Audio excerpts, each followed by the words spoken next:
The Lord be with you. A reading from the Holy Gospel according to Matthew. As Jesus was walking by the Sea of Galilee, he saw two brothers, Simon, who is called Peter, and his brother Andrew, casting a net into the sea. They were fishermen. He said to them, "Come after me, and I will make you fishers of men." At once they left their nets and followed him. He walked along from there and saw two other brothers, James, the son of Zebedee, and his brother John. They were in a boat with their father Zebedee, mending their nets. He called them, and they immediately left their boat and their father and followed him.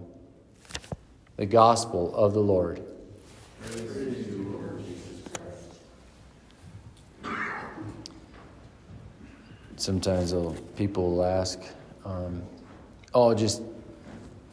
the way different priests live their lives today, and you get this comment like, "Didn't they take a vow of poverty?"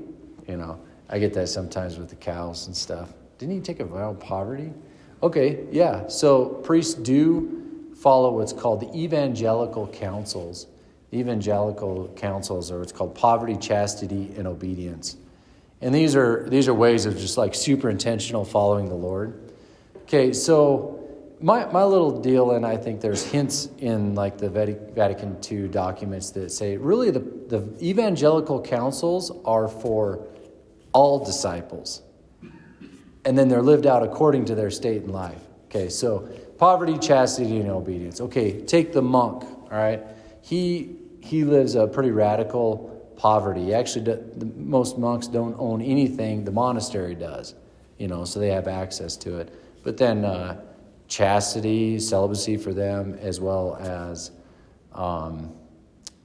obedience to their,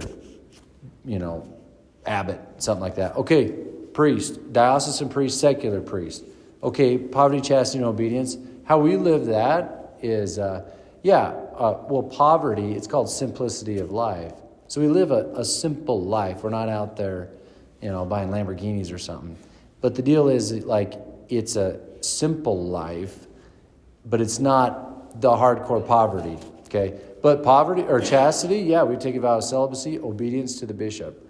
Okay, I feel like you can still take those three virtues and bring it down to all our states in life. Poverty, chastity, and obedience. What's that look like on me? Poverty, detachment.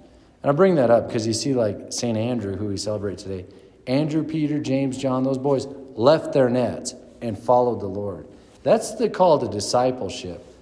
It may not be like physically, I'm all nothing, but am I detached? Is what I have to serve the Lord, right? I think we're all called to that. Okay, then obedience. Yeah, we're obedient to the Holy Mother Church. Chastity, we're all called to live chastity according to our state in life. We're married, there's still the virtue of chastity that governs that. I just feel like Andrew, the apostles, those guys, there was a radical life, but it's mirrored in our lives according to our state in life. So as priest, basic disciple, sure. How's that look? I'm all in with the Lord. So anyway, we see it today. Our boys left their nets and followed the Lord. He didn't just okay, you just stop being who you are. No, he took who they are, fishermen, and changed it into fishers of men. So when we let go of things for the Lord, he then uses it for his good and for the building up of his kingdom. So I feel like we can learn a lot from all the disciples, but especially the apostles, who left everything and followed the Lord. That looks like poverty, chastity, and obedience. I think we can still take those same virtues and apply them to our life according to our state in life. We may be all in our discipleship, our following of the Lord.